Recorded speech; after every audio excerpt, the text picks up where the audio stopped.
So good morning everyone. Katong kagahapon di ay nga about sa ban nga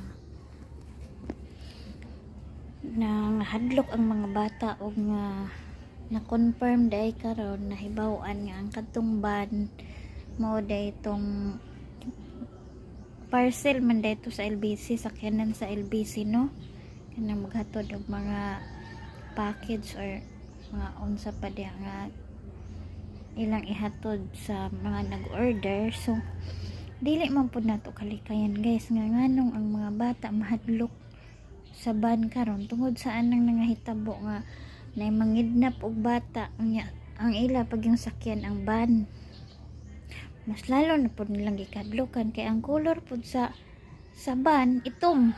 So mas grabe yung kadlok pas mga bata. So dili gid nato na mapangutana og malikayan nganong mao na ang mga panghitabo kay mismo madamay pa mismo ang mga ordinary ban nga bisag maayo nga sila nga ban madamay tungod ra na nga mga istorya nga na sulod na sa utok sa mga bata nga pagban mangidnap na siya. So aware lang ta kanunay guys og ampo lang ta kanunay sa Ginoo nga dili ta niya pasagdan.